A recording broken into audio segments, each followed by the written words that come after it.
Don, it's been a big week in the world of wrestling. A lot of people coming and going. A lot of turmoil. A lot of turnover on the wrestling rosters. You're just jumping right into it. We don't even introduce who we are anymore. You're ready. You're chomping at the bit. I'm going to say it, Don. If you give me a break, do I have to start the show the same way all the time? Ladies and gentlemen, welcome to the Squared Circle Maniacs, the fastest hour and a half in the IWC podcast. Something like that, along those lines, whatever. My name is Johnny Bottles, and to my left is Dr. Don Wade, the neck-weird psychologist. You know him, you love him. Some people love him, some people don't really care for him. On Twitter, they're looking for Don. They got the torches lit, and they're storming the countryside like they're hunting down the Frankenstein monster. Be careful out there tonight, Chad. I'm pretty sure we might have some incoming fire because it's been a hell of a day on Twitter. People putting out 12-part stream posts on why they can't stand WWE fans, the whole Linda McMahon and court thing today. But the biggest thing we should start off with, because everybody's jumping on it already. Mm-hmm. Everybody's excited. Mm-hmm. The AEW ratings are in.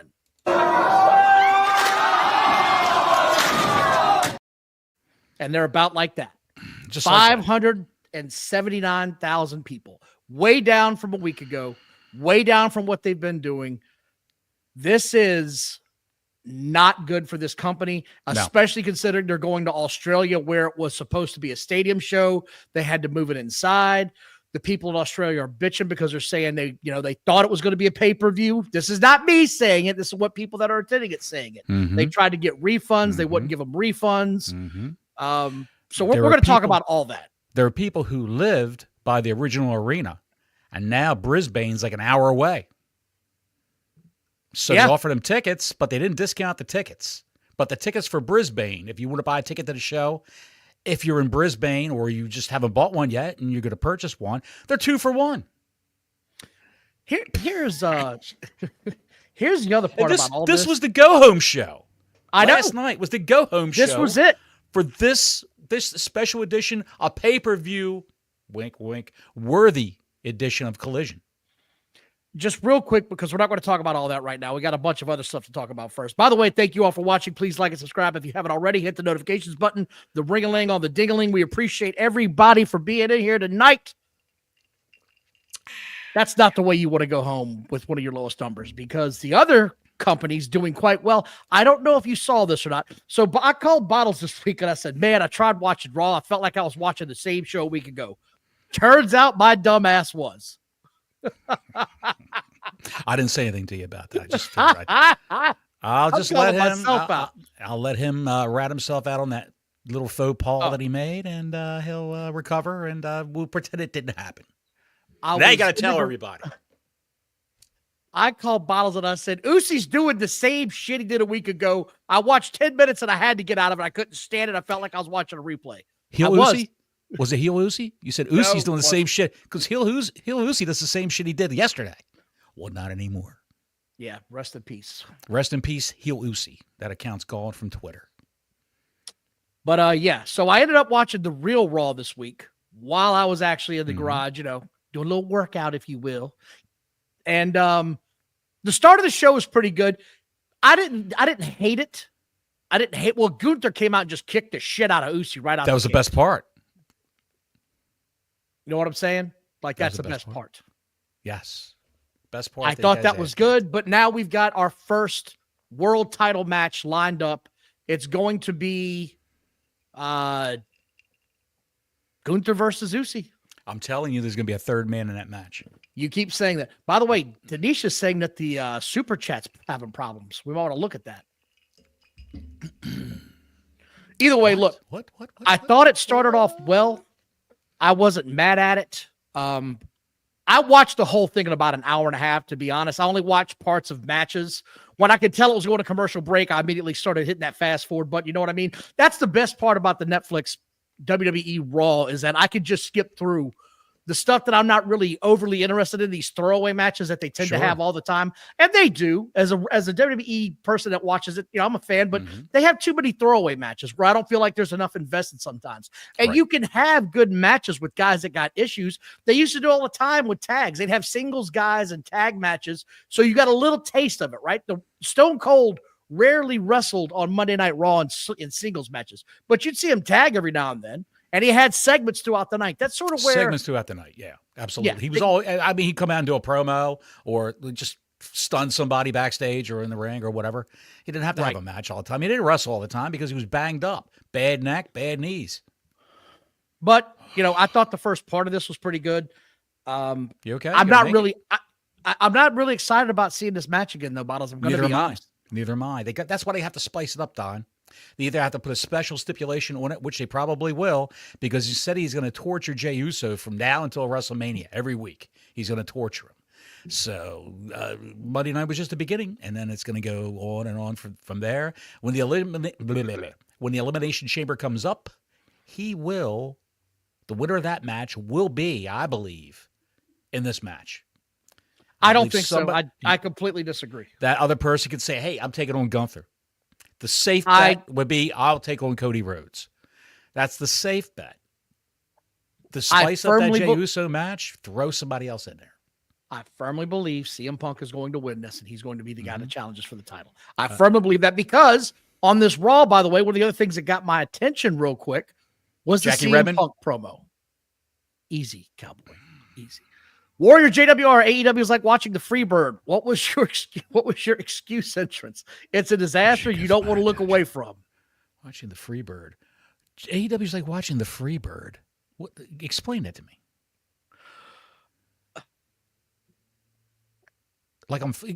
Explain it to me like I'm 5. What's that mean?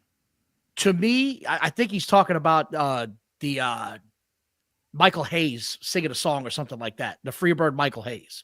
Warrior JWR, I think he's talking about that. That's what I took it as. That's why I laughed.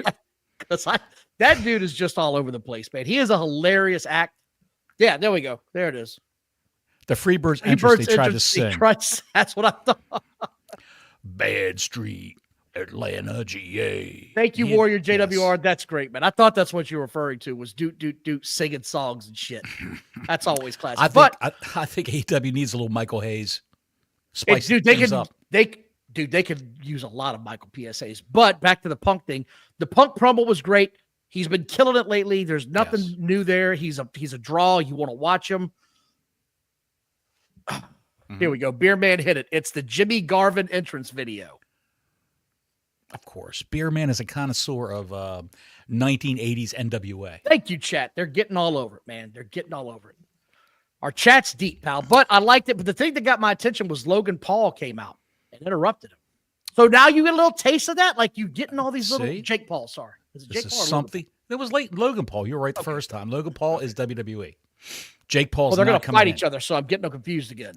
Well, I see when Logan Paul's a guy that you hardly ever see. He came in and talked some shit to CM Punk. CM Punk reciprocated. See, this is something different. It's different from the Damian Priest, Seth Rollins, Judgment Day bullshit, the Finn Balor bullshit. Finn Balor's got to do something soon. He's talking a lot of S.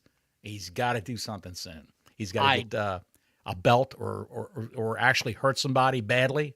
Put him in the back of the ambulance. He's got to do something. I want to see some heat. I want to see some heat, Don. For my money, Raw is primarily 3/4 cold.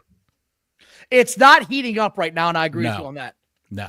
We were talking about this the other day. The build-up to WrestleMania is not cooking for me, as the kids would say. Nobody's cooking right now. There's bits and parts that are getting my attention. Streets are saying the oven's turned off. Nobody's cooking. It's on low. The oven's off. It's on simmer. Right now, it's just simmering. We got to have that pot boil. That pot's got to boil over, Don. Yeah. Punk's about all. The other part about this show that got my attention was what? Logan Paul and Jake Paul are not fighting each other. We just got informed by someone in the chat. It's for a reality show they got coming up on HBO. HBO Max. Imagine a WWE star is going to have his own show on HBO Max. Imagine that. Again, I don't watch the guys. I thought they were supposed to have a fight. That's all I do about it. If they're not, my bad. I don't pay enough attention to those guys to actually give a shit. The other part about the Raw that got my attention, Liv Morgan legit got hard-weighed by Gonzo, throwing her into her opponents. Did you see that? Did you happen to catch that? Yes. Who did she clip? Was it Io Sky? or was it Dakota Kai?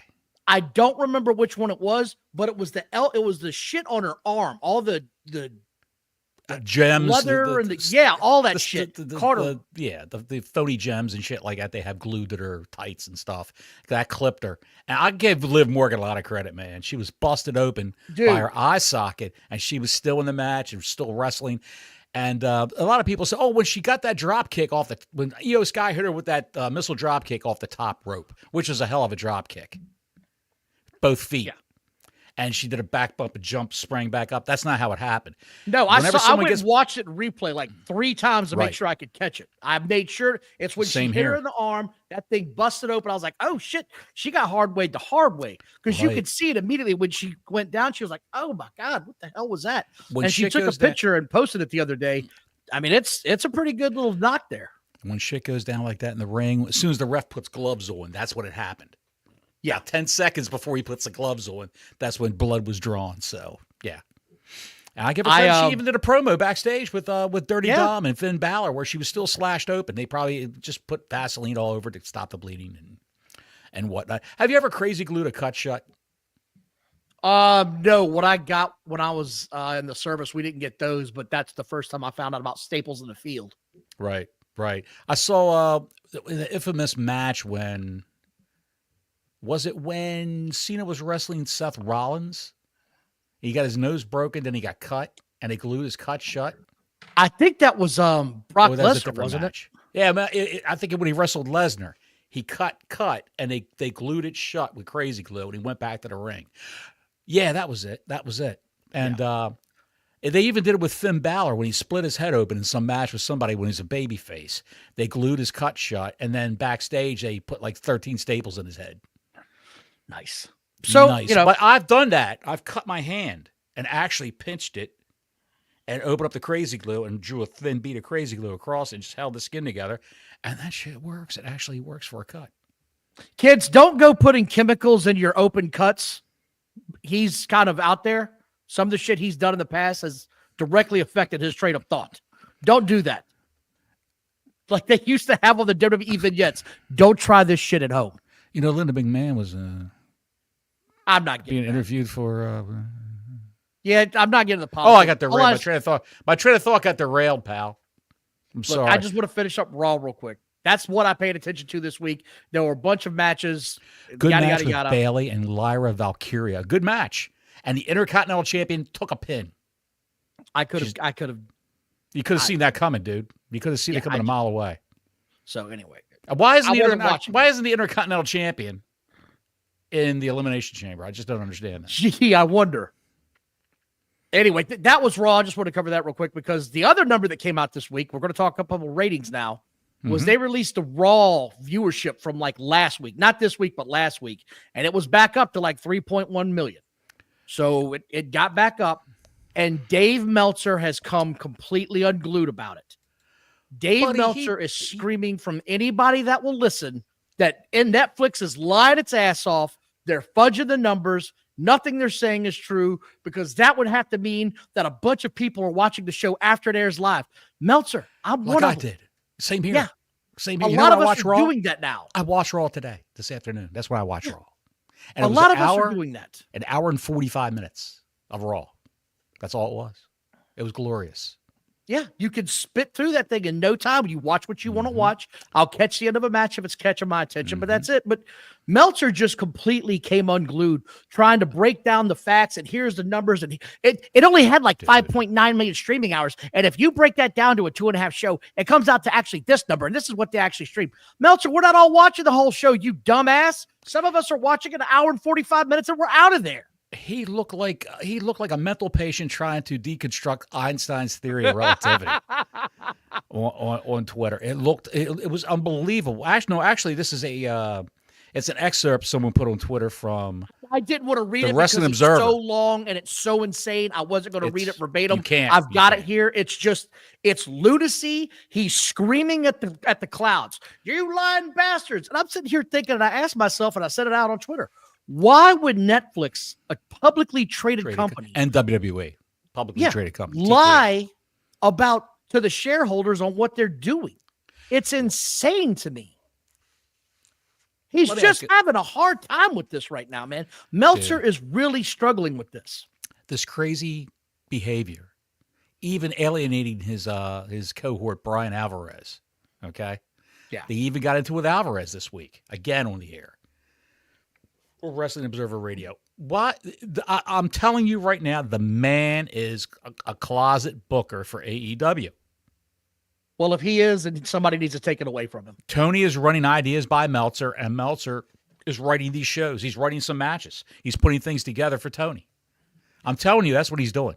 Both are two NJPW, New Japan Pro Wrestling, fanboys from the 90s and the early 2000s. And they want to recreate it now. They want to recreate it now in America, and it doesn't work. It didn't work in Japan. And it's not working when they brought the Japan product to Access TV in America. It didn't work, despite having Jim Ross and Josh Barnett, the MMA guy. And you know what's funny, Bottles, that you say that? I actually tried to watch that show on Access, and I could never get into it. I could never get into it either. either. The action was convoluted. It didn't make any sense. I didn't understand where the storylines were going. It seemed like the matches went forever, and I could never tell when the finish was coming. It was just one finisher after another, and then bang, all of a sudden it's over. And By Jim Ross that's the thing. That feller's got a family. Which one, Jim? Uninashi. Who? Ubarashi. Yeah. Who? Again, and I've been seeing on Twitter, a lot of people are saying they're not watching Raw live. So Dave's got a lot of issues right now. He's really having a hard time coping with what's going on right now in the wrestling world. People are watching on Netflix, and when they get it, I'm calling it now. If Netflix ever gets into India, it's gonna explode. It is going to explode. Kind of like when Baywatch got syndicated in India, the ratings went through the roof. They were so insane. The sales of Jergens, right through the roof. Here we go.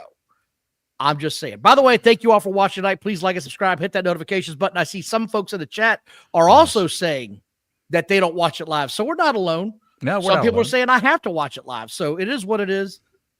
We talked about a little bit about the since we're on this subject. God. I want to talk about this a little bit. So WWE's been selling a lot of tickets at an elevated price, right? Look at the bottom chat message. Okay. If they got it. Can I finish my thought process now? Yes, go ahead, sir. I'm sorry. It just struck me funny. People are ripping on WWE's ticket prices, and for good reason. For good reason. Challenger John, for instance, went to the WWE show this week. Oh, he went to the WWE show in Nashville. Either this week or last week, I'm not sure, but he said he went. And he said he paid $168 for one ticket in the nosebleeds. I'm not going to a WWE show for that price. That's just outlandish to me. I do feel like they are sticking it to the fans in a lot of different ways in that regard. I think they're price gouging the shit out of tickets, but they're celebrating all the money they're making, right? Like that's what they're doing. And they talk about the gate revenues, and they talk about this was the biggest American gate revenue. This is the biggest stadium gate revenue. Well, Tony Khan came, and by the way, the fans are ripping the WWE, and they should. Like, I think it's price gouging as hell, but I'm not going to sit here and say, don't go. If that's what you want to do, spend your money on what you want to see.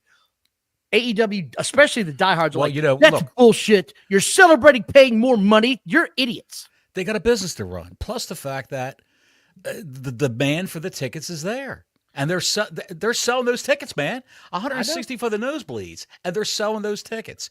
There's an old saying in business: make hay. It goes back to farmers. You have to make hay while the sun shines, meaning get up early in the morning when the sun just comes up and do all your work and get it done while it's still light out, right? And take advantage of the bright light. And there's a bright light shining on the WWE right now. But here's where it gets funny. The same incels that were screaming that the WWE's too greedy and is making money are now celebrating that Tony Khan came out today and announced that this gate in Australia is going to be one of the top 3 gates that they've ever had. They're celebrating it. For God's sakes. Celebrating. I'm serious. They claim they sold $1 million worth of tickets, isn't it? For the first, no, was that the thing in Texas? No, they haven't gotten that yet. They haven't gotten that all in Texas. Okay. But no, they're celebrating the same thing that WWE is doing. They're now celebrating it for Tony Khan because there's no way you can actually have an open, honest, and functional conversation with the diehards. They will never, ever say it's a bad show or that they need help. Don, do you like sushi? Some of it. Do you like all sushi? You like eel? You Some like of it. eel? It's got to be done right. If You it's like not buffalo cut wings? fresh, You like buffalo yeah. wings? Of course I do. I hate buffalo wings. Well, Would I you can look at you. do I shit all over you because you like buffalo wings and I don't? Yes. No, I don't. I don't do that. I don't complain about the fact you like buffalo wings and I don't. I would never condemn you for what you like. And you don't condemn me because I like all sushi. So, But again, it's just that's my point. You understand what I'm getting at here, right? yes. But some the people like hypocrisy is WWE, insane. some people like AEW, but because you like WWE and the other guy likes AEW, the other guy will just shit all over you and jump in your face and just relentlessly.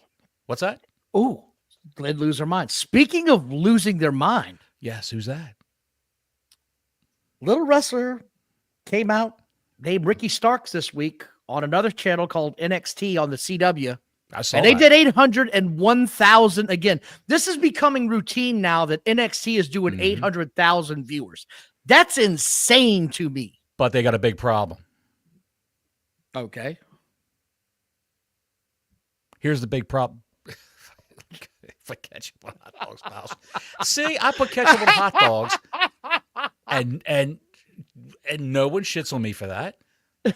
But except for Larry. What's that? For $2.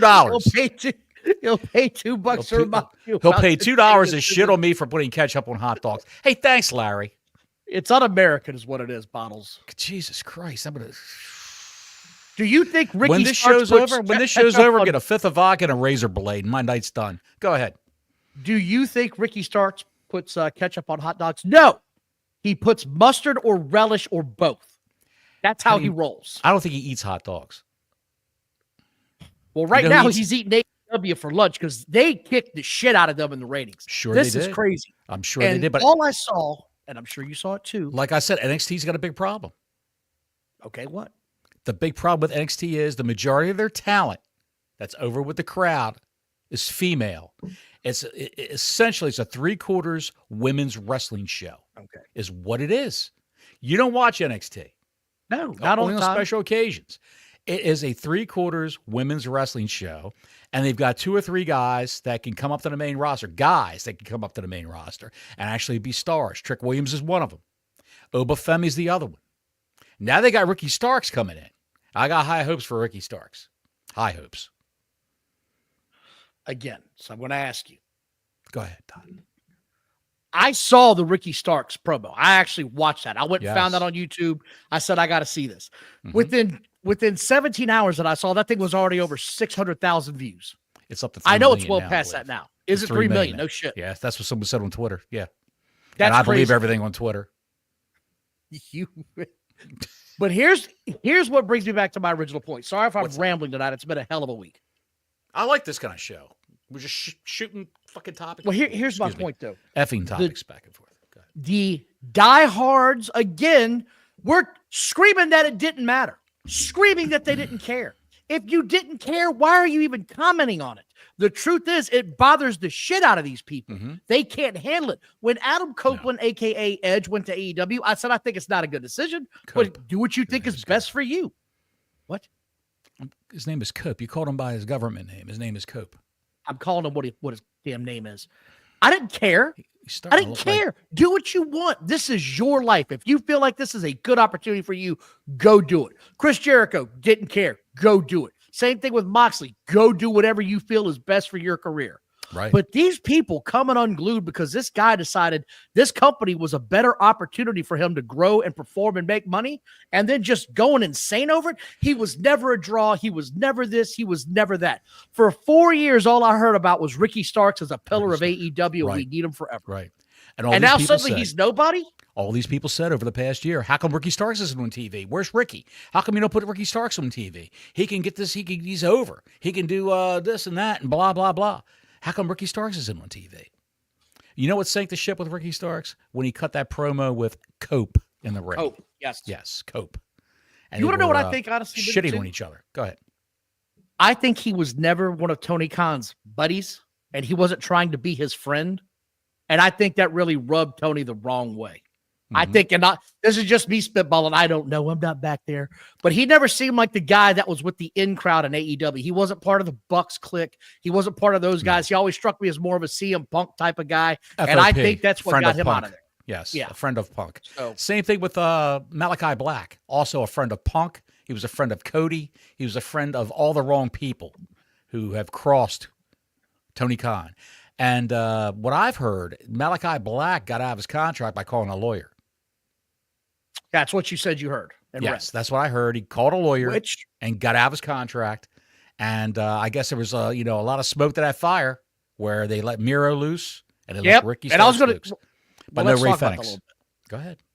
You believe Malachi Black is going to show up sooner rather than later on WWE television. They moved his wife to SmackDown out of the LWO. That's the only member of the LWO that moved to SmackDown.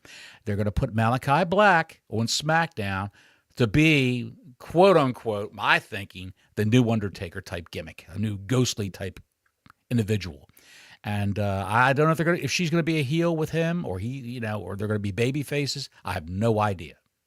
No idea whatsoever. But that's my theory. They put her on SmackDown because he's coming to SmackDown. They need star power on SmackDown big time.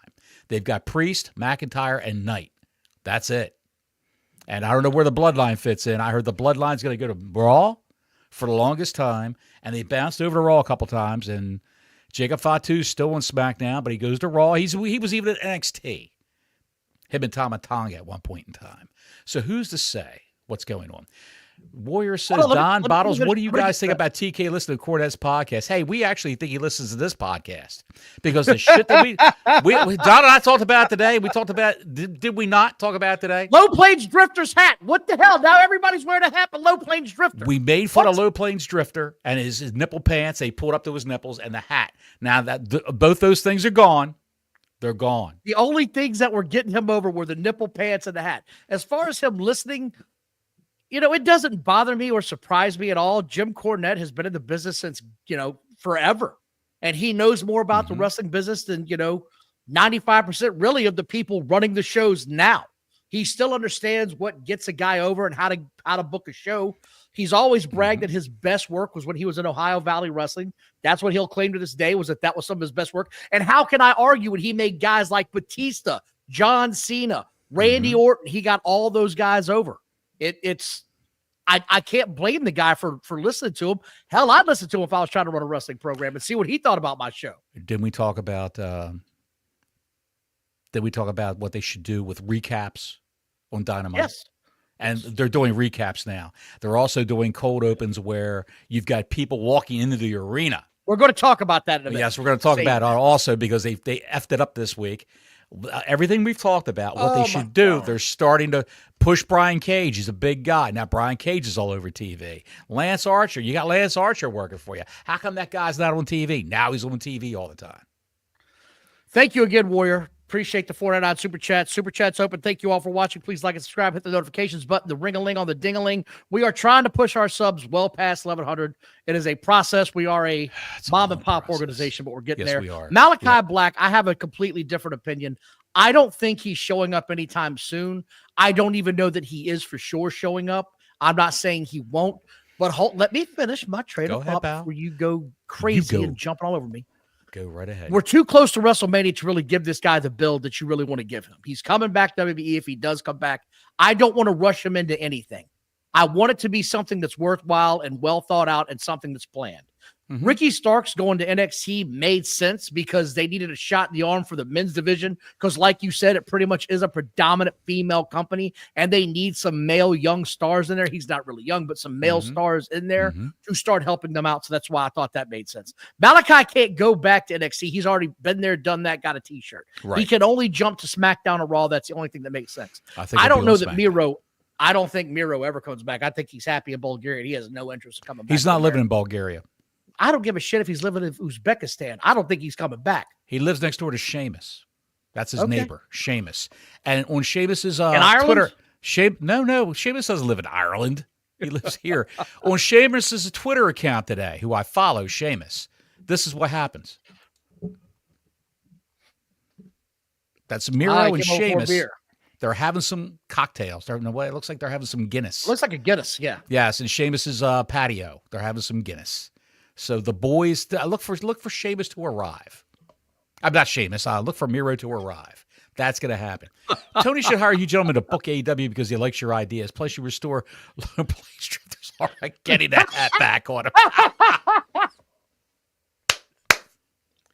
And they also killed the other part of his gimmick where he talked to, we'll talk about that when we go over the Dynamite review. They killed another part of his gimmick, which was just the best thing ever. Which, by the way, yes. I never thought I'd miss a grown man missing, not wearing nipple pants, but that look got me every time because you can't take the guy seriously just because of where he is on the card. Right. He's a lackey to Chris Jericho. Thank you very much, Ashley. We appreciate you as always, brother. That's sort of where I'm at on the news tidbits. We got to talk about this show last night. Well, let me hit you up with a couple things because I don't want to do any news after we talk about everything else. I just want to get the hell out of here. Well, make it quick, pal. We're going to make it quick. Federal prosecutors have dropped oh boy, federal against Vince McMahon. They dropped charges against Vince McMahon over alleged misconduct cover-ups with no charges filed. And Janelle Grant's lawyers are consulting with Martha Hart, Owen Hart's widow. Whatever the hell that means. We have no idea what's going on there, but that's what's happening. Linda McMahon appeared in front of a committee hearing to get confirmed as the head of the Department of Education so that she can dismantle the Federal Department of Education. And wait, hold on. I don't want to get political. That's what I want to talk about was what happened behind her. Who was sitting behind her and the woman that lost her shit? I don't know about the woman who lost her shit. But you didn't see that? I didn't see that. I saw Paul Levesque, Triple H, and Stephanie McMahon, and then some WWE. They said WWE protester was yelling in the background. She had to be escorted I believe out. Shane McMahon was there as well. Oh, Shane was there also? Well, that could very well be, too. Maybe Shane's wife was there. Marissa Mazzola. She is the heiress. The heiress. He married the heiress to the Mazzola oil and butter fortune. Did you know that? Yes. Can I finish my train of thought here? Why are you trying to derail my train of thought? No, because it's the same thing. The woman got up and started screaming at the top of her lungs in the background. Sure. Losing her mind. Sure. Someone put on Twitter today, what do you think she said? And I said, I know what she said. He shit on my head.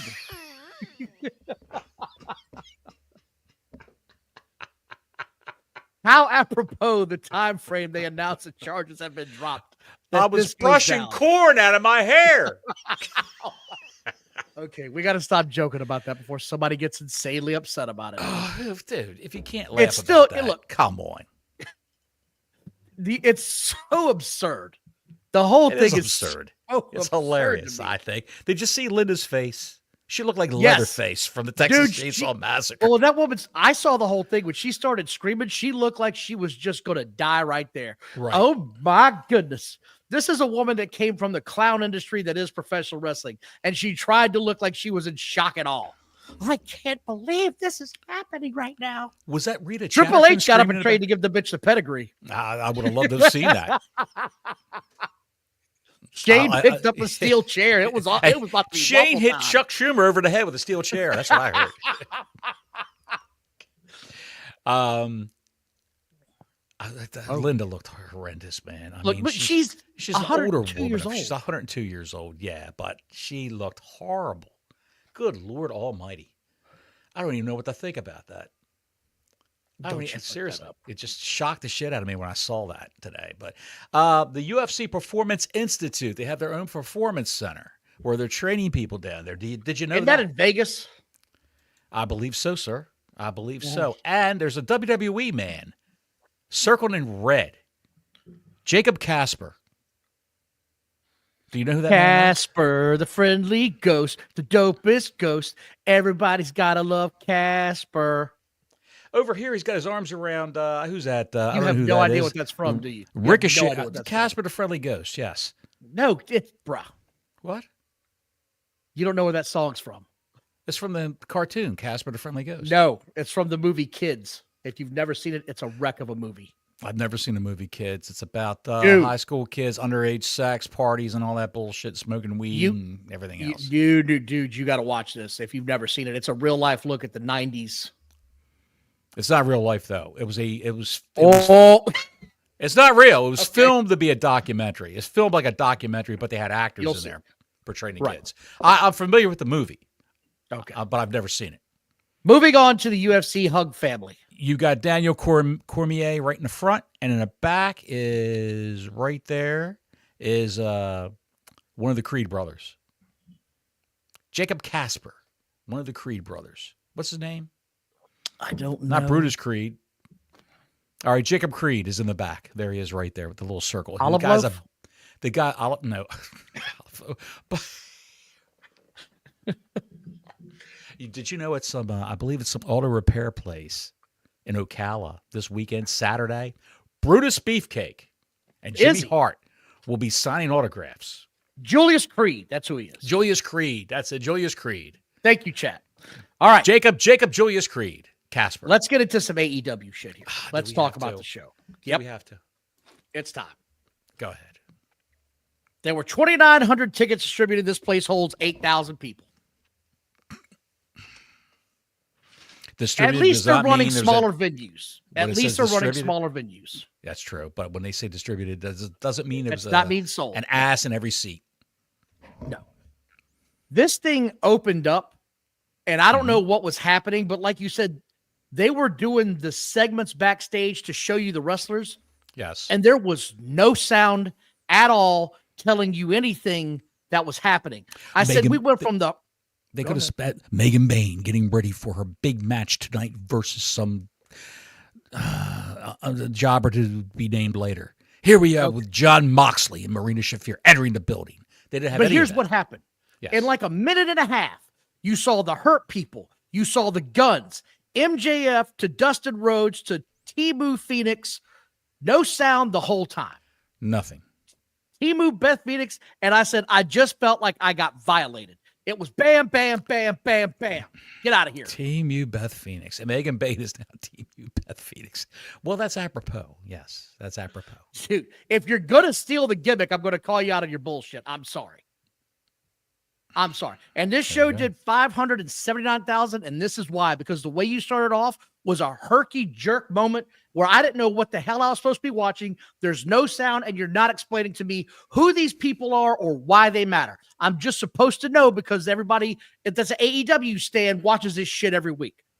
Imagine if you were trying to get a new viewer. Somebody said, hey, I've been watching, Raw on Netflix. Let me check out this other company. Sure. What the hell was that? In the first minute and a half, you've totally lost your brand new viewer to this show. It took you 90 seconds to screw the entire start of this thing up. That's why in WWE programming, there's Michael Cole or Joe Testore.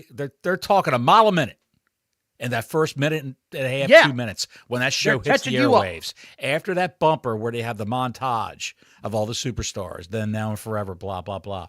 It's just nonstop, yada, yada, yada, yada, like the old Micro Machines guy. Remember that guy from the 80s? Oh, yeah. John Moshida, the Micro Machines guy. That's what happens. You got to get people, tell them what's going to happen, tell them what you got coming up, and hopefully they'll stick around for it. If they dip out for a half hour, they'll come back. They tell you why they're there. It's not a 10-second clip of these people. It's here's this person walking in. They have an issue with this person. Here's this person. What's going on with them? It's just AEW. It's just the little things like this that I get it. You want to show them backstage. Slow down. Slow down, Tony. He can't slow down. He's got a hyperactive disorder. ADHD is what he's got, pal. He's just, and plus he's fired up a White Claw and other substances. So he's excited. He's an excitable man. Can you imagine being the producer of this show, trying to conduct the cameras, and you've got Tony Khan in your ear screaming as they go to camera one to start off with? Camera one, roll. Camera two now. Camera two now. We just got to one, man. Can you, camera two? Jeez, buddy. Take your Adderall. I do not know why they cannot take care of the audio issues on this show. Now, when they're sitting at the table, they can't get their voices out, let alone when there's something going on backstage, you can't hear them half the time when they're in interviews or trying to cut promos backstage. I just don't get it, Don. Well, you're not going to get this next part either because Max Caster's in the middle of the ring with his segment, and he has a contract open challenge that says anyone can come out here and get it. And out comes Hangman Page, and he runs into the crowd. And I just said, okay, this is how we're going to start this off. He's a shit heel. I get it. He's supposed to be cowardly. But again, he also calls himself the best wrestler in the world. alive. So I don't understand what this gimmick is supposed to be. It's a Twitter gimmick. I guess Twitter so, gimmick. man. Twitter gimmick that Tony thinks is funny and put it on the air. It's ridiculous. A less Max Caster, no Max Caster. And whatever happened to Anthony Bowens? Was he in purgatory now with Billy Gunn? I guess so. Anthony Bowens is a guy who can wrestle out of the whole group. So out comes Hangman Page to accept the challenge. He's got his back to him, taking off his jacket, and that's when Max Caster runs into the fans.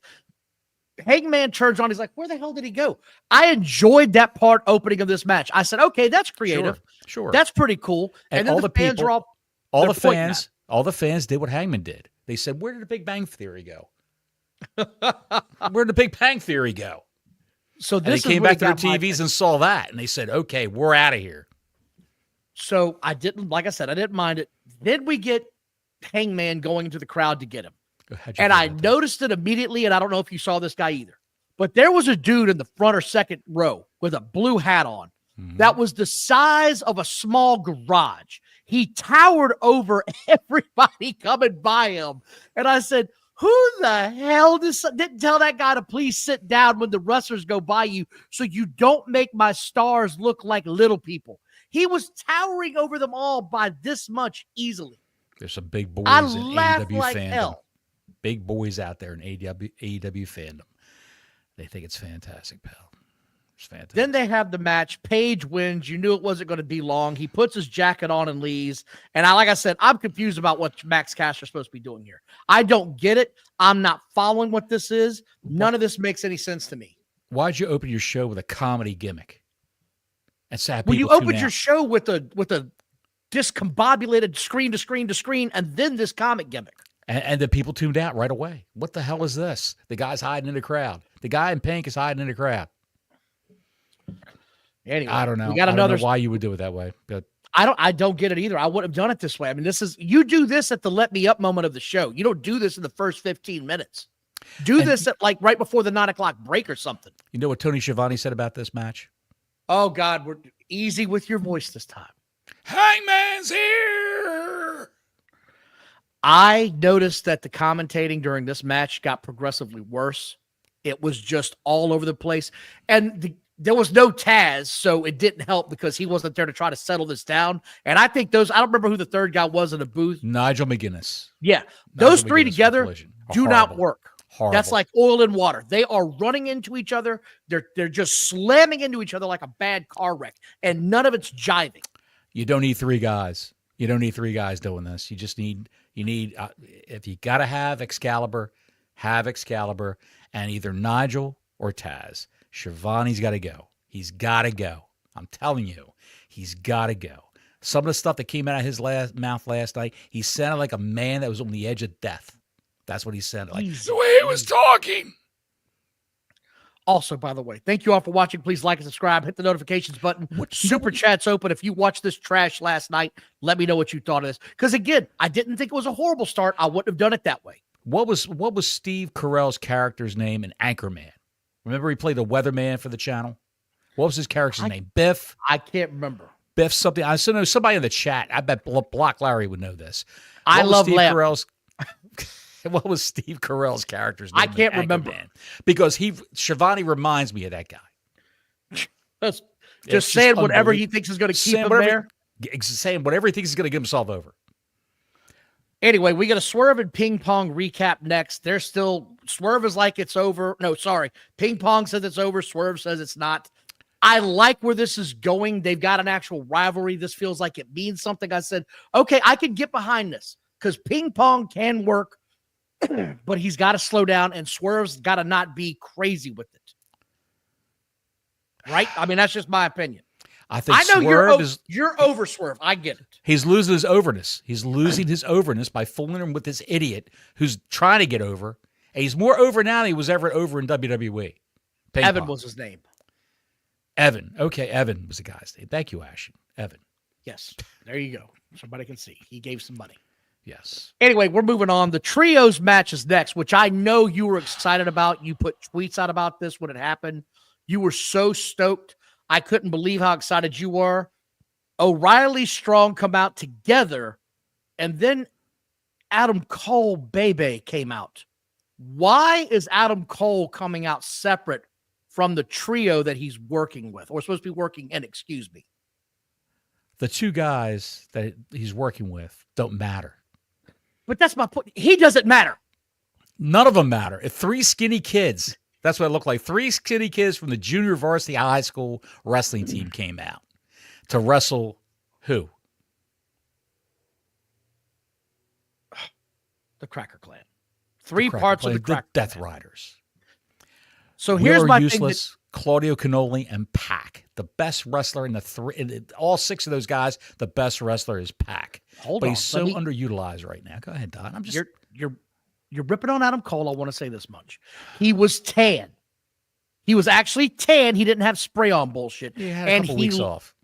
And he looks like he's been hitting the gym again. I'm not saying he's a big guy, but at least it looks like he's working out again. Yeah, and I noticed that right away. He's hitting the gym. He hit Jim Sonny Frank, the truck driver, in the back, right in the face. No. He's hitting the gym. Dude, go back and watch it and watch 3 months ago and tell me he hasn't been working out. He's curling PlayStation controllers right now, even as we speak, trying to put on some weight. You are a pure hater. By the way, on this show, I do not like that man at all.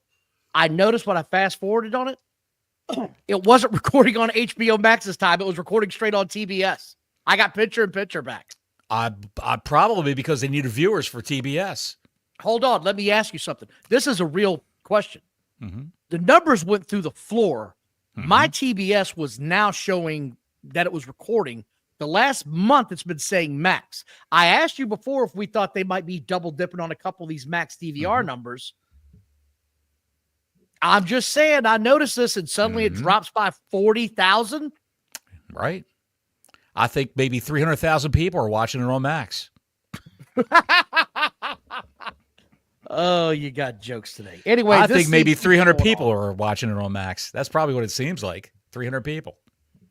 And I just wrote this down. I just can't get past the visual of the three small children wrestling a grown man and another grown man that's a little bit shorter. And then you got, we all know what's on the other side. It's the same size guy. Yeah. It's just the visual of this man. I just can't get into it. I'm sorry. You can tell me he's a hell of a worker. I can't buy the visual of these guys wrestling Claudio. It looks absurd to me. And eventually it broke down. It started off as a decent match, but it always goes the same way with these things. It breaks down into nonsense. You get a melee, a bunch of shit happens, and the champions win. And that's what happened here.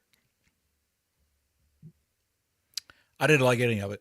I didn't like anything about this whatsoever. I mean, you could say it was fast-paced whatsoever. It was garbage. You just didn't know where to look. It was too much stuff going on all at the one time. Wheeler Yuta, I don't understand what the Wheeler Yuta he's slowly looking like he could get adopted into the Wyatt Six with that look he's got going on.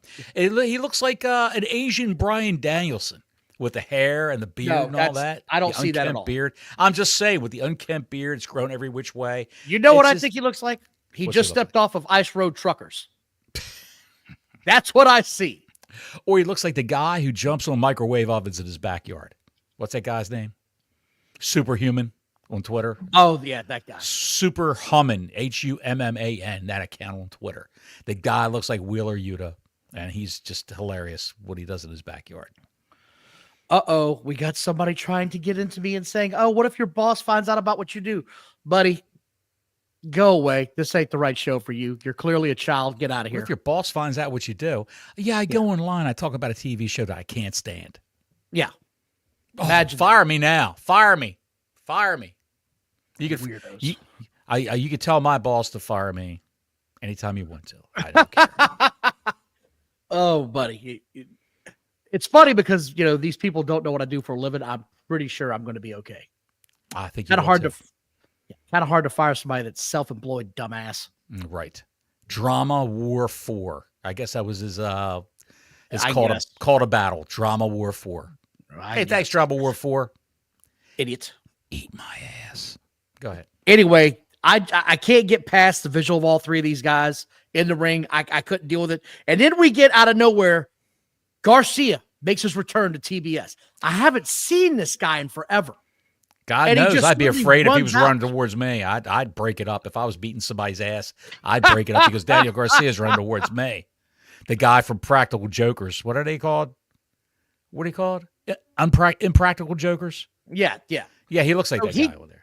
He runs out an 8-ball from Seinfeld episode. Runs out. Did you see he had the 8-ball jacket on?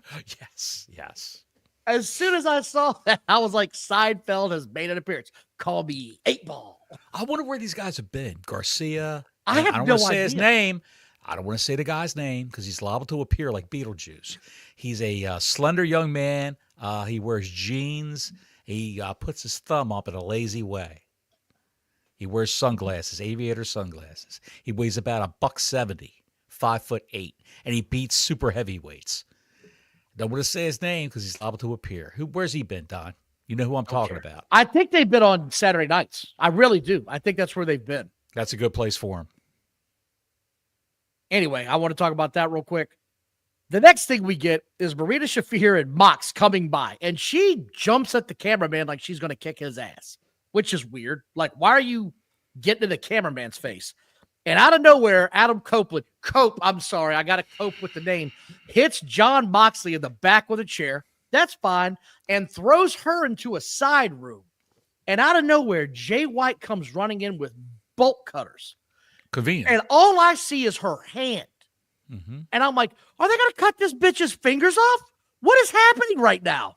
And you see him say something, snip it. And I'm like, he just cut her fingers off. That's really what I thought. It's like, how are they going to sell this? And then they go running away. I never saw the chain on the damn briefcase. Did you notice that? I never saw it. I saw the chain when they were cutting. Yeah, I saw that. Okay, I never saw it. So Cope and Jay White run away. It's merely a flesh wound. Run away. It was very frantic. That whole scene was very frantic. So they were moving so fast that you would think they're going to cut her finger off, but it was gone. And I don't understand they got bolt cutters why they just couldn't cut that briefcase open backstage and pull the belt out. They got bolt cutters, Don. They cut the handle and the lock right off. They got bolt cutters. Instead, let me get out to my car. We're going to get there. We're going to get there. Why you got to take it all away from me? Why are you on the backstretch when we were halfway down? You know what? I'm playing 4D chess with you. You weren't even playing chess. You're playing checkers. Come on now. Spock. Anyway, we get MJF with Renee. He tells Dustin to pray to the devil, which I thought was a weird thing to say. I get that he's supposed to be the devil. Still, that's weird. Paige interrupts him. And this is sort of what's getting my attention because at the beginning of the night, Paige was getting over with me. I was like, I'm getting behind Paige now. Okay. Mm-hmm. Starting to dig this new Paige. He immediately shows up and tries to intimidate MJF, and they're looking eye to eye. Mm-hmm. You cannot play the tough guy, badass role with everybody. You've got to add more to your character. And MJF says something about him being a drunk. And again, Paige says, get some new material that's 6 years old. He said, I like that cologne. I didn't know Jack Daniels made one or something like that, he said. Yes. And then he said, get some new material that's 5 years old or whatever he said. But again, you can't be the tough guy at every time you come on the stage. I'm sorry. It just doesn't work that way. No. I thought about this, and I'm thinking they're going to do this. He's feuding with Adam Page now. He's feuding with Dustin Rhodes. He's feuding with Jeff Jarrett. He's feuding with everybody that, except for the one he should be feuding with, which would be John Moxley. He wants his belt back. Why not just go right to Moxley and say, because they're not going to do it that way. They're not going to do it that way. I don't understand why they're not doing that. It's the hottest thing they got. Is Moxley versus MJF, but somebody's got to be a babyface. So MJF would be the babyface right then and there. What's wrong with that? But that's not what they're going for. This is a company that everyone's predominantly a heel. Oh, I agree. Think about it. They don't have enough big baby faces. Because they don't know how to make them. They don't know how to create them. Well, they don't know how to create a John Cena or a CM Punk. They had them, but they didn't know what to do with them. They had Cody Rhodes. They had Cody the Rhodes, biggest wrestling star on the earth right now, but they didn't want to make him champion. They decided to turn him heel. He was a heel when he left. He caught on fire in the worst gimmick match ever and fought Shaquille O'Neal. I still can't get past all of these things. Yes, ladies and gentlemen, that's how long I've been watching this Turd Bowl. I remember seeing all of this stuff. So don't tell me I don't watch the damn show. And who was instrumental in debuting a new star? Shaquille O'Neal was instrumental in debuting a new star. Oh yeah, that's right. Yes, Jay Cargill. She came out and said, "I got a giant friend." So he showed up with her and put her over. So but again, back to the Hangman thing. I don't understand why he has to be. Why does everybody in this company got to be the tough guy, badass in every role? There's more to it than that.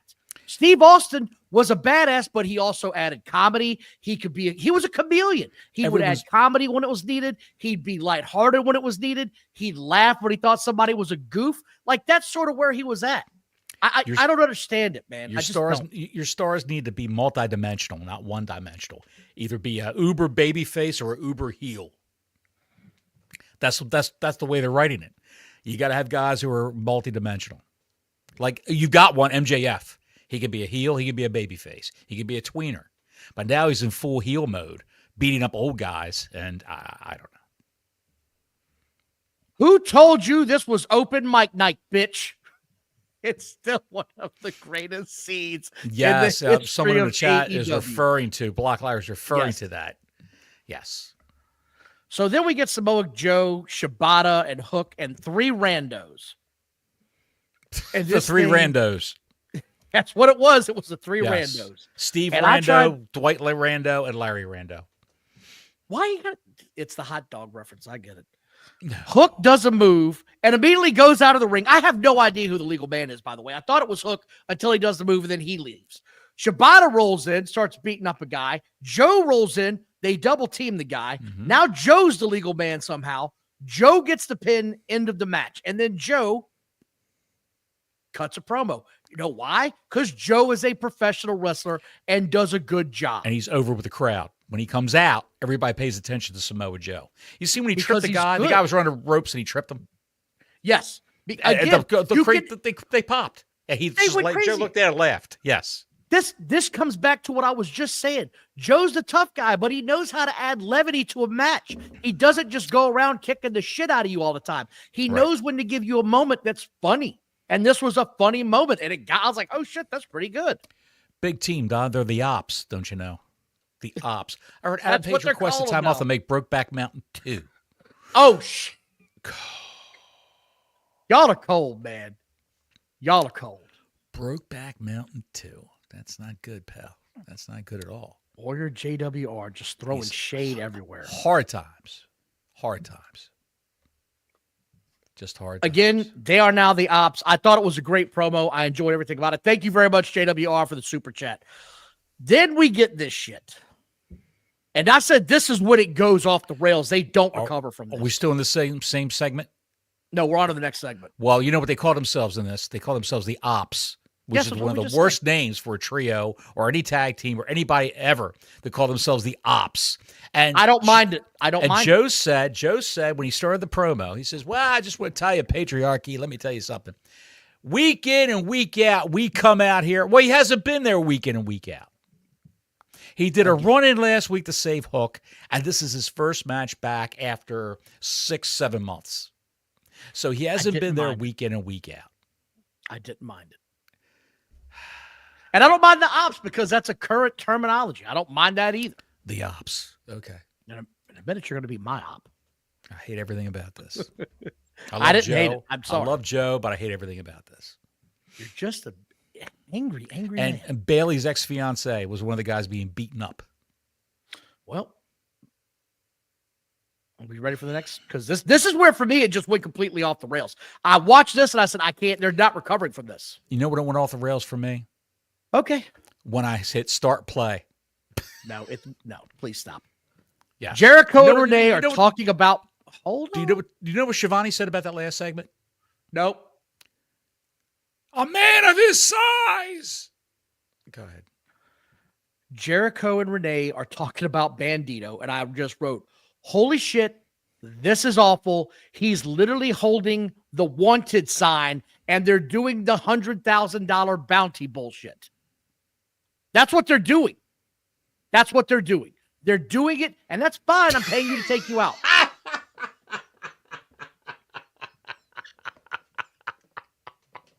Why are you guys like this? Thank you, Mark. You never disappoint, pal. Question for Smudge. Pre-ops or post-ops?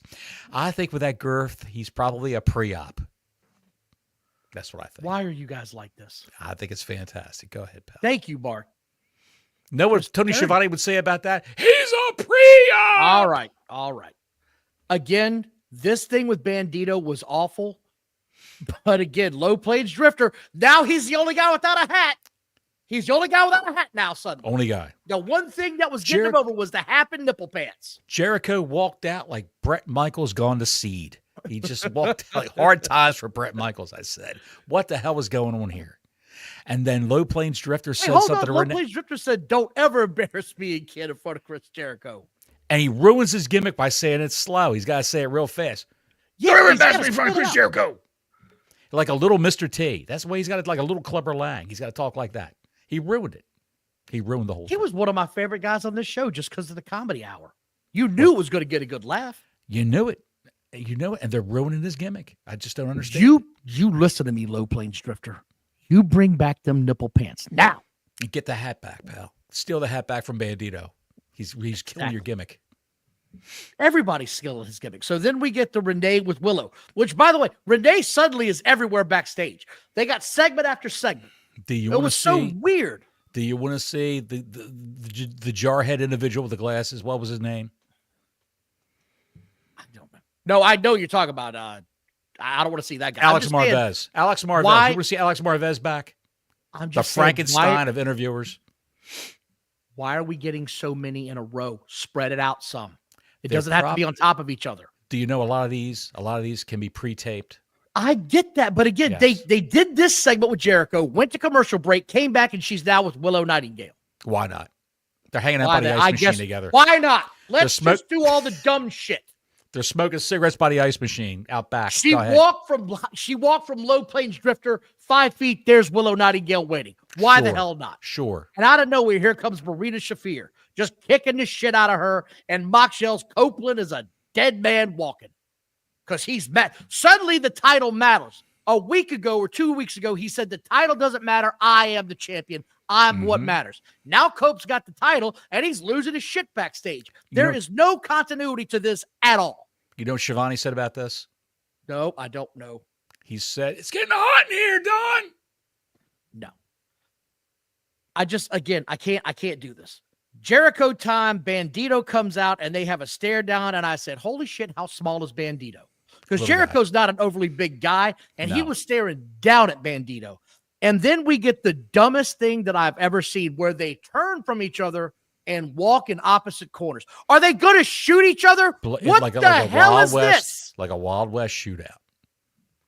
Schiavone said, it's like a shootout, Excalibur. This thing devolved so fast. Low Plains Drifter grabs him. The lights come back on. They start kicking his ass. Who comes out next? I forget. I said, this is like watching the 80s show up in every way. This thing sucks. Mm-hmm. Terrible. Look, out comes Big Bill, then Hobbs. What a mess. This just turned into a complete mess. Big Bill keeps getting the shit kicked out of him every week by Hobbs. Every week. I don't know why they don't take Hobbs and elevate the guy and put him in the Hurt business. Put him with the Hurt It's not even that. It's just, just move him away from this is what I'm saying. Just move him away from this. Have Lashley go out and get a singles title. Put the tag team belts on Hobbs and Shelton Benjamin. They could teach Shelton a little something while they're in this company. They're in this company for a quick paycheck. That's why they're here. That's why they're here. Go ahead. There's no reason to have Hobbs beating the shit out of your other giant. It doesn't make any sense from a financial standpoint. No. All you're doing is you're killing Big Bill. The guy is literally the biggest person you have in this company. And instead of having him turn on Chris Jericho and kick his ass and actually do something inside that shitty storyline, we're going to bring in Bandito and we're going to bring in Hobbs, the other monster in the company, and have them face off because go to hell. that I want to see it now. I Satnam, can't wait a couple of weeks or a month or a big pay-per-view. I got to see them hit each other every week now. is Satnam Singh, that other big dude with a pinhead, is He's bigger out. than He's not wrestling anymore. he's not wrestling anymore? He's done? No, he's not wrestling anymore. Oh, okay. I did not know that. I did not know. He's still on the roster. Satnam Well, Singh. when you move like Frankenstein, what the hell can you do? They didn't use Is he him in going to lot of pull a matches. Yeti move and grab somebody from behind and start humping them? A man of his size, No, Excalibur. stop. I smell hair burning. Cope and Jay White promo, and I just wrote Cope's a pro. It was a good promo. I have nothing wrong with this. But after watching Jericho, it leaves such a bad taste in your mouth. I took no notes. I said, I can't do this shit. Okay. WWE releases. Do you think Cedric Alexander, a former member of the Hurt Business, He should will come over in right away. right By the away? way, we forgot to talk about that, but we can. So they did have some releases. Pure Fusion Collective is now just Pure Collective because they got rid of the Fusion, which was weird. They took a look at this and said, this shit ain't working. We got to reset this whole damn thing. So they're going to send those girls back to their corners, and I don't think you see them a whole lot either unless they're putting somebody over. The issue was what's her name? Daria Baronato, Sonya Deville. That's her real name, Daria Baronato or Baronato. Sonya Deville. Her contract was up, and she was probably being paid good money. But they re-signed Kevin Owens, they re-signed Alexa Bliss, they re-signed Becky Lynch to exorbitant contracts. They got to trim the fat. They got to get rid of some of these people to help pay for that. So Can we talk about this for a minute? Let's do it. They got rid of Sonya Deville because her contract was coming up, and they didn't renew it. So she wasn't technically released. She was just not re-signed. Again, everybody they let go has got no impact on the main roster. The stars that they have are the stars that they have. Nothing. They've got people in NXT, I believe, that they can bring up here the next year and easily replace everybody that they just got rid of. And here's the other thing. So I'm tired of seeing these internet IWC idiots say this all the time. That's somebody's family. That's somebody's income. People get fired every day. They weren't performing. They weren't a draw. This is an entertainment business. If you're not drawing, you got to go do something else. It's that simple. I don't want to hear about, oh, these poor people. They make a lot of damn money doing this. And if it don't work out, sorry about your luck. Go try something else in life. That's how I see it. Absolutely. Absolutely. Bea Priestley is on the independent circuit now. Well, she's not taking bookings yet, but she put it out there that she's got 90 days non-compete. She's the chick with the half black head and a half white. And Isla Dawn. Isla Dawn's gone. She was one half of the witches with Alba Fire. And if I was Isla Dawn, I'd be pissed by saying, you let me go and you kept Alba Fire? I'm the pretty one.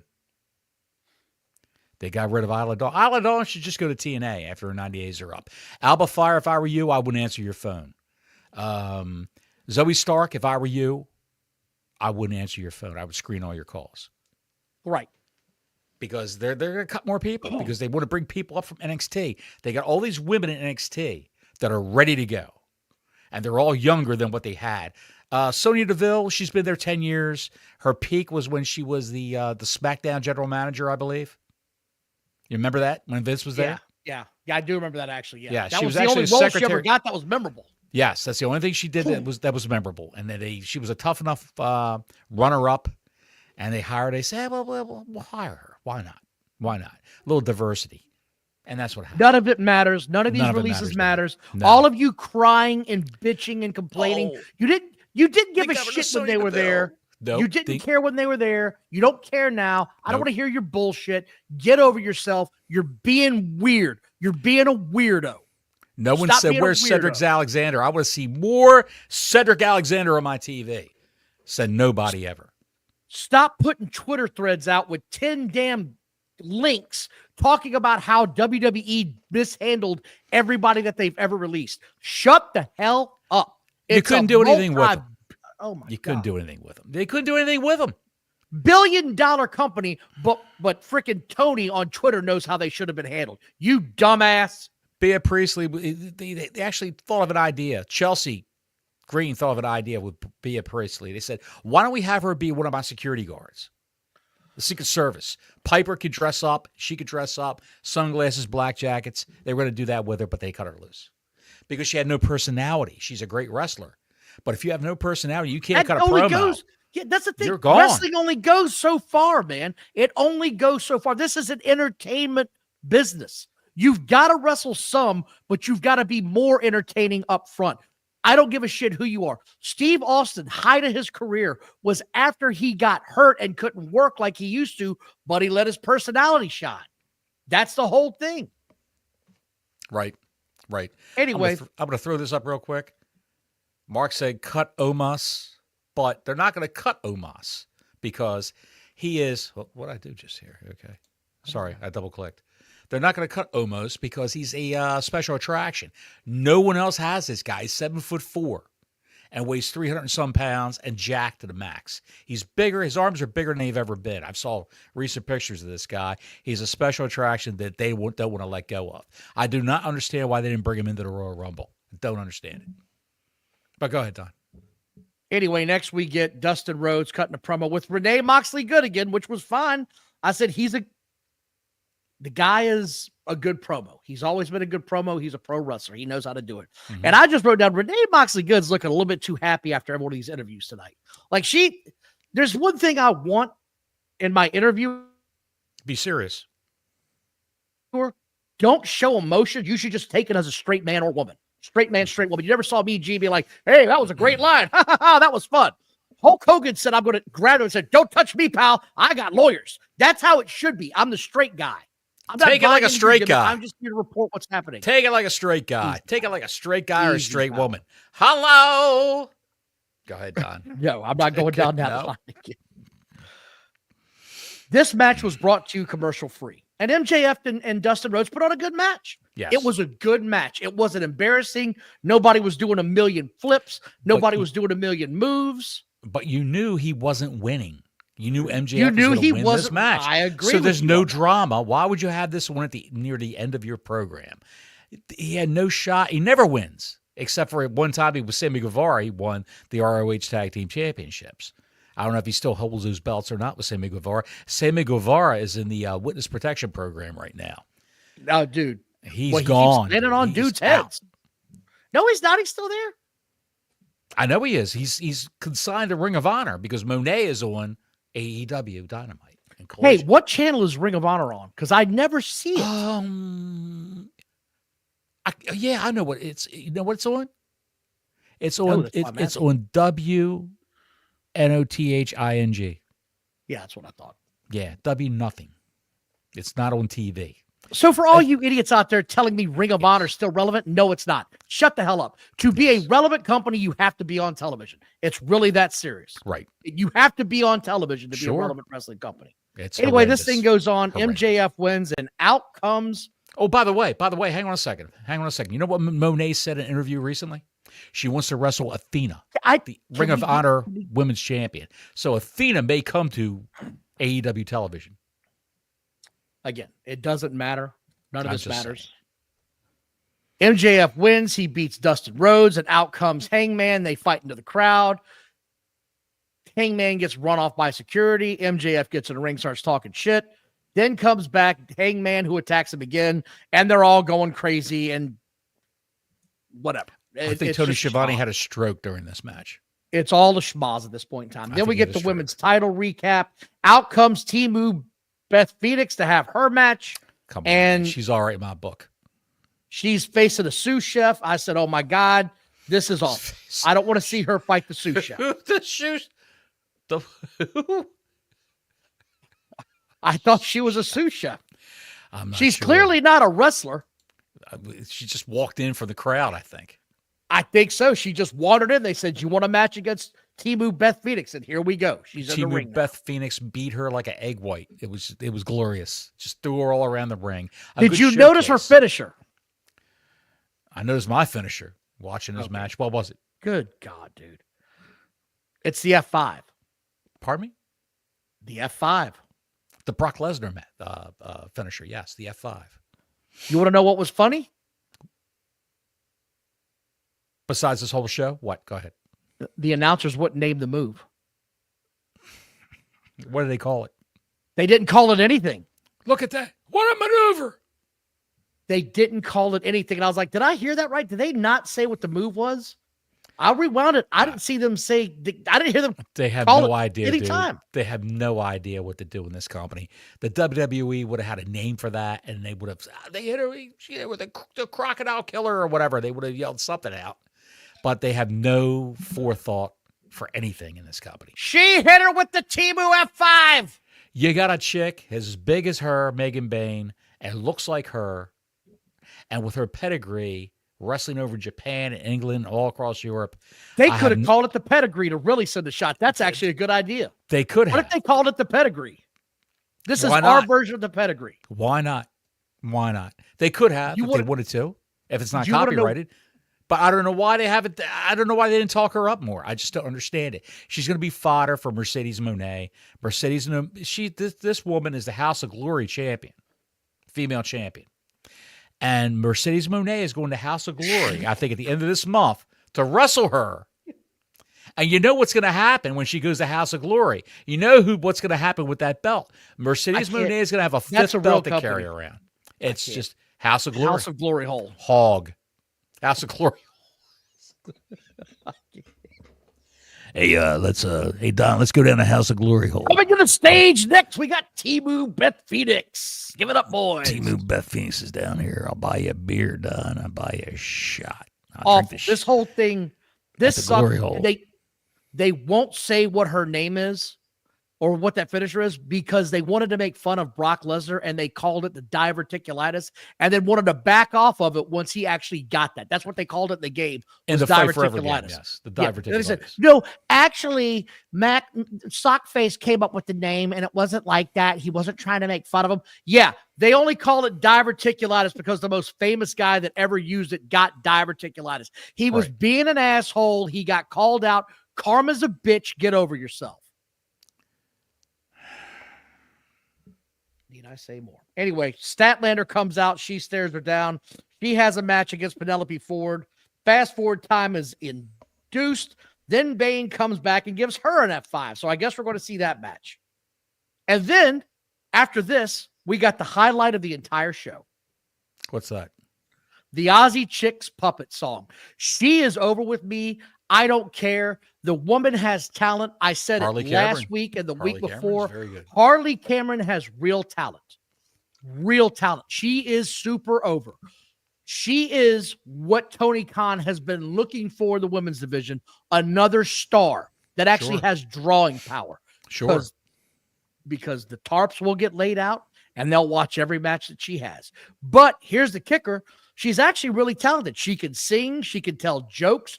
She's clearly talented on the Play microphone. guitar. That play guitar. rap she did was amazing. She just That can't was wrestle. crazy good. She just can't She wrestle. just doesn't need to be in the ring.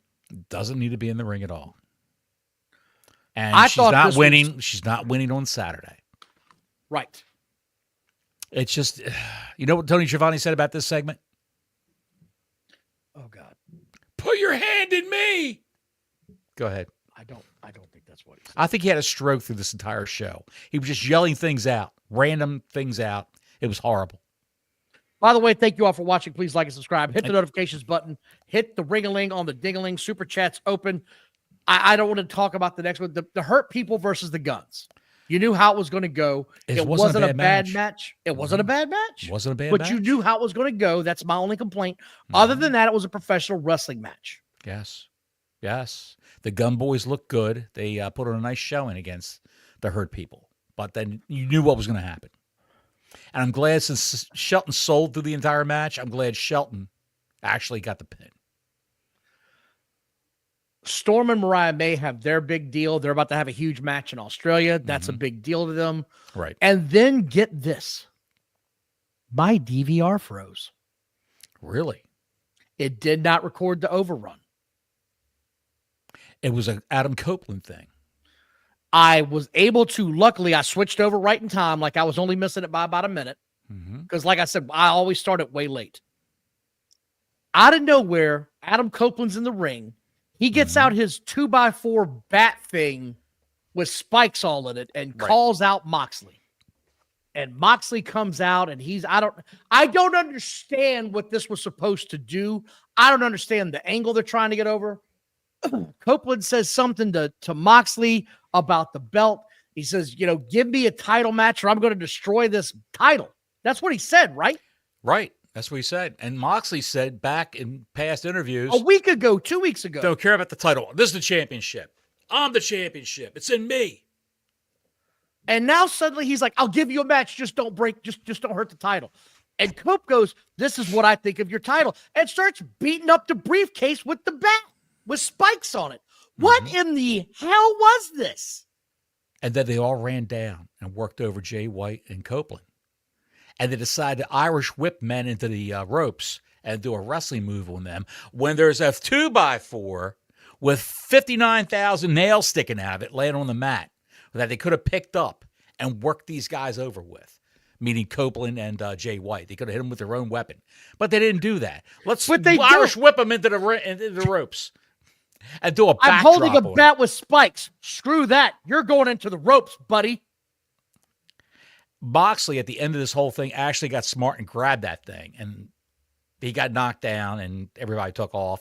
And it was just a big schmoz. Another schmoz. You can't keep doing this. You can't keep doing this every show. 15 times a show, 5 times a show. You can't keep doing this. You're just scaring people away. And they scared away. They had 605,000 viewers last week. They're down to 579,000 right now. Right? 579, yeah. 579. They're just bleeding viewers with this stupid bullshit that they do. I've got a theory on that, by the way, because this is what I've always heard. Jim Ross has always talked about this, and I believe it to be true. Oh my God in heaven. No, your previous week's show will show up on next week's show as far as people watching. So if you had a great show last week, your next week's show is going to have a high viewership count. That and coming off of PLEs, also known as pay-per-views, you will also see your numbers jump if you had a really good pay-per-view. And it makes sense. Okay, I heard this show was good last week. Let me give it the full 2 hours or 3 hours this week and see what it is. Raw's no different. 3.1 million watches past week because the previous week was actually decent to watch. It didn't bore the shit out of you. The yeet moment got everybody's attention. And it was also coming off the Rumble. So again, those numbers, those things hold true. This show is a direct reflection over how bad last week was. And last week was by far worse than this one on AEW. And all I saw was the AEW diehards. This was one of the best shows they've done in years. And we both said, this is one of the worst shows they've done in a while. I liked a couple of matches on the show. I like the Harley Cameron. Right, thing. yes. You got a big star, Megan Bain. They didn't debut her right in a singles match. It was an afterthought, I think, in the writing. The Death Riders match was ridiculous. It was horrible. The thing with Copeland at the end.